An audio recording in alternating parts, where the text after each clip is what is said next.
I'm Richard Tate. I'm founder of Tate Publishing and chairman of the board of the companies, and grew up in Oklahoma, reared in southeastern Oklahoma, and very humble beginnings, a very humble family.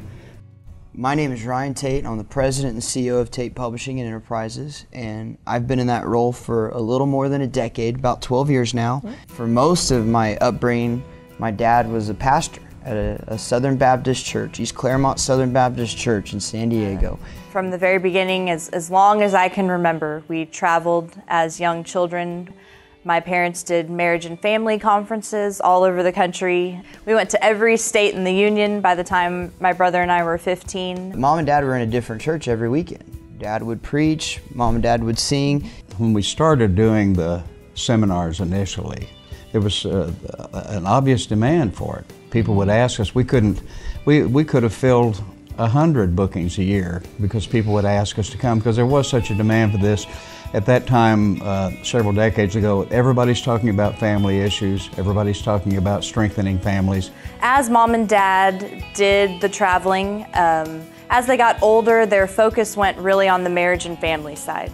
They wanted to tackle the heart of the home, and they wanted to help families stay together. And they ended up writing a book.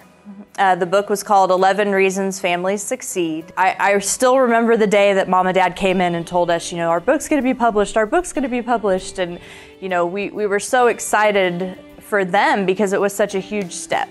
But through that process, we saw how the publishing industry worked, and we saw how a traditional publisher worked, and how an author can get, they get caught up in that and the excitement of, they want to sign me.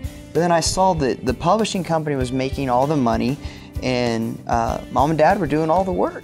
They were out there buying their own books back and doing the work and making no money off that. And again, the opportunity they were given to publish was wonderful, and no complaints about that at all, but just seeing that it wasn't a very author-friendly industry. If we had a publishing company, we'd want it to be author-friendly. We'd want it to be this kind of company.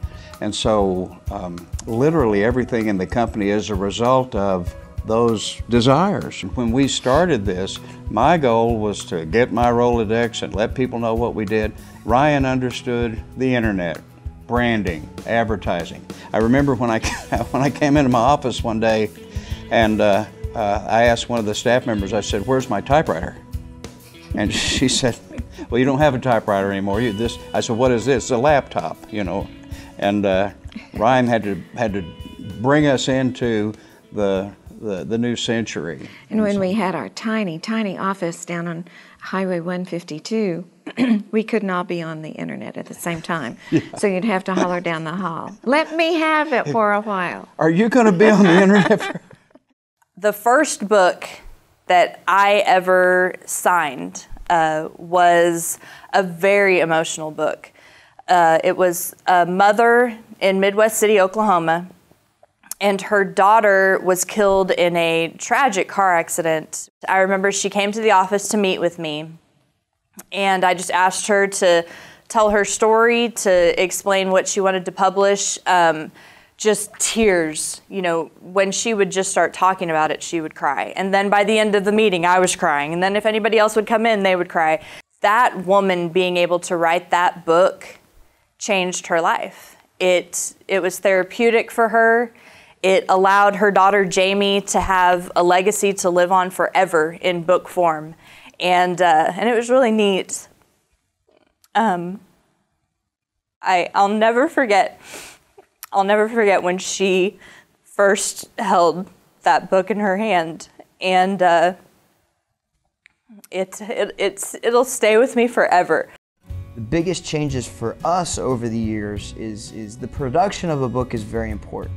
No question about that. That has to be top rate, but publishers have been doing that for hundreds of years, so we're all very good at that. But where we've grown the most, and really what separates us from a lot of from every other publisher in the industry for the most part, especially in regards to coming to one place and finding that, is one, the creation of additional digital content, book trailers, television commercials, ebooks, audiobooks, and a way to deliver that content if you're an author with Tate Publishing to the masses.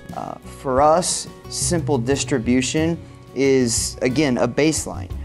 Of course we're going to deliver your book, of course we're going to have it available in bookstores and online, but that's just where we're getting started. For most publishers, that's kind of where they end, and they want you to be excited that they're offering that for you. Well, not for us, not at Tate. At Tate, that's where we're starting. Every author gets a marketing rep, someone they can call and say, hey, I have an idea, and then we go after that for you. In this industry, early on, oh, that'll never work, you shouldn't do that. How can you give authors control and let them have free, you're not gonna be happy.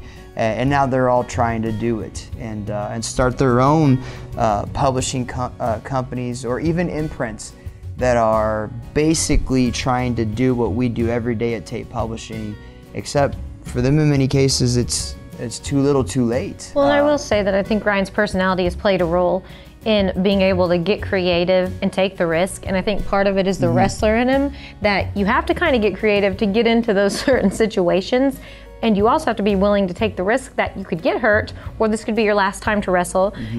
We could get hurt, this could be the last time to do this particular thing, but you take that risk, and that's what I think a lot of people don't necessarily set out being willing to do. And when you can get creative and you're willing to take the risk, there's blessing on the other end of that. That's right. And Christy's right on. You've got to take that risk. If you're an author, you've got to bring work ethic to the table. You've got to work hard at it.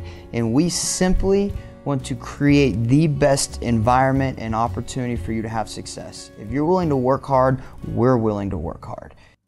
I think what's very unique about us is we know we didn't do this alone. And I call it God ordained and God maintained. And I hope people understand that. But we feel like God ordained this ministry because sometimes we do consider Tate Publishing ministry. It's blessing lives around the world every day with what people have written to promote the kingdom of God. So it's God ordained because sometimes we look around and we go, how'd that happen? What, did we, how do we come up with that idea? What makes that work? And it has to be that God just said yes. Not only is giving important to us as a family, it's the most important. For me personally, absolutely beyond a shadow of a doubt, and again, this is something I don't speak about too much, but is our ability to give and build the kingdom of Christ financially. That is something that that from day one is something I really wanted to set out for. For me, that is just who I am and who I want this company to be, is a company that is very benevolent, is a company that wants to change lives and give to people that are less fortunate and to organizations that are helping people. Ryan's vision for the company is to create a worldwide content creation company. The thing that we've done is to realize that if you try to be something of everything, you become nothing of anything. So we are a content creation company.